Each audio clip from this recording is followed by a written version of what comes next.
Hello and welcome to Decision 2020, The Candidates. We're looking at the marginal seats as we approach the September 3 general election. Now, the focus for this episode is on Eastern St. Andrew, where the PNP's Venesha Phillips will go up against the incumbent, the JLP's Favour Williams. Now, there are two electoral divisions in this constituency, the Mona division and the Papine division. Mrs. Williams won the last election by 161 votes. Now, we're now joined by Miss Phillips. Miss Phillips, crime is one of the big issues in the constituency, and it's not just about Augustown. Clearly, the police have a role here, but what's the strategy you'll use to help to deal with this particular problem? Well, certainly there's a major role for the political representative in the community in the position as Member of Parliament. Your role is more than just of that, a facilitator in terms of dealing with the social issues on the ground and helping the police to resolve conflicts, as well as to assist them in getting to perpetrators of the violence in our constituency. But a part of my own manifesto action plan that I want to put to the people of Eastern St. Andrew is that we have to first disaggregate the crime that we're facing. And that's a three-pronged approach. One, we know that we have a high percentage of domestic crime in the area. We also know that we also have an equally high percentage of gang warfare. And then there are robberies and other forms of attack on our citizens that must be addressed from the office, definitely, of Member of Parliament in collaboration with the citizens and the police. I have already put forward that I am implementing or intend to implement what is supposed to be known as the constituency community patrol system. How will that work, Vashon? It will involve us securing 2 motor cars for the constituency to be strategically placed, particularly in those areas plagued by robberies and, of course, any kind of larceny of the motor vehicle and stuff like that we have a lot of in and around some of the areas in Eastern St. Andrew. How will that work? I have been in discussion with the police. I've met with them, actually suggested to them that that would be supported by CCTV, which must involve real-time monitoring. We cannot just talk about the implementation or use of CCTV. We have to actually do it. And we've had 4.5 years to at least start that process. Jamaica, in our constituency is woefully inadequate, and the numbers will support it in terms of the high percentage of robberies, particularly in Hope Pastors and Mona Heights in particular. Now, Vashon, how will that work? I've said to the police that I would like to discuss the legal ramifications of engaging district constables and other off-duty or specially assigned police personnel to actually work with the Citizens Association in what we consider to be a constituency community patrol. Now, these persons would be stipend. There is, in fact, a legal aspect to that because they would be earning government salaries and, of course, the CDF, which is where we hope to be able to get the funds from, given that we can work out the legal kinks, would be able to provide a stipend for these persons who would be actually taking on an additional job as they're also engaged with the JCF. That is something, Vashon, the bulk of the detail is something I'm working out, both with my technical team and the police, as part of my crime response or anti-crime response in Eastern St. Andrew. Then we turn our attention to the areas that are affected by gang warfare and thuggery in general. We have to study what is the cause of these types of violence that we face, whether you're in the Mountain View Belt or you're in Standpipe, Tavern, or Augustown, because as you correctly said, violence in terms of gang warfare is not concentrated in Augustown.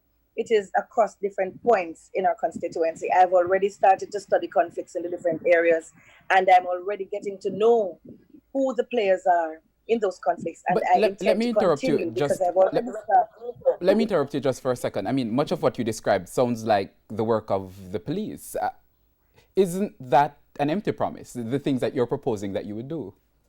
No, it is not. Absolutely, it is not. You see, part of the thing is that when we think about crime and violence and how we deal with it, certainly in this 21st century, you have to take it beyond the police. The role for the police in terms of, the arrests and stuff like that has to be supported by proper investigation. Investigation and intelligence will not just come, if we wish it to happen. It will come from affirmative and assertive action. It will come from proper and trustworthy community engagement. It is something that you are going to have to inculcate in the value system of the constituents.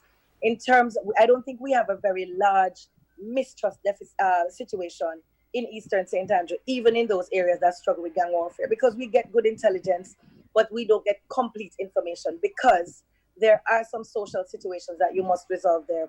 Where you have a lot of families concentrated in an area, then the information may come in a partisan way, not politically, but in terms of the group they may or may not support. So, for example, there's a broken family, and you have a lot of that in conflicts in communities like even Augustown, where one of the fighters may, or both or two of them might be from one side of the family or another. And yes, family members do kill each other and they get involved in gangs. You have to be able to understand the conflict to actually be able to assist in solving it. So no, it is not police work, because information that comes to me sometimes does not get to the police. The role here, Vashon, is a hand holding role where I have to be able to work with the JCF to say that we have to find ways to reassure citizens, to get them to the point of statements, and so that we can put persons before the court where we can, and where in those cases mediation is appropriate, because it is not always, given the nature of the crime, where mediation is appropriate, then we assist in that process as well. But building the confidence of person, because we have had situations, particularly in some sections of the community across the constituency, where witnesses have been killed. So we know that the fear on the part of many is actually very real. And so the role one of the for things the I mentioned political earlier on representative is to was be that conduit.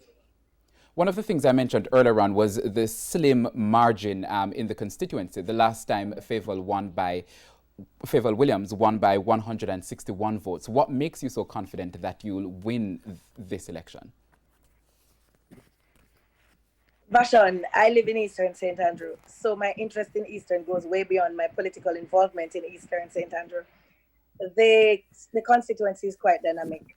It calls for the kind of rounded leadership, the kind of steady hand, and the kind of balance and consistency that we've not had in the last 4.5 years, regardless of the social levels we're talking about, whether you're talking about the middle class, the upper middle, or even the emerging, classes at the lower end of the economic scale.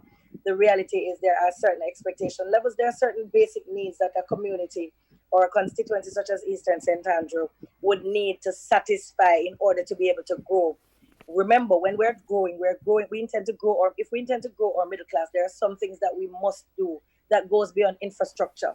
The social infrastructure of that, the outlay in terms of education, training, encouragement, in terms of ensuring that we have a skills bank that will allow us to assist citizens, regardless of where they operate from, to be able to tap in to the resources that are necessary to help them to fortify themselves and their families in ways that they don't become dependent on a government structure or system.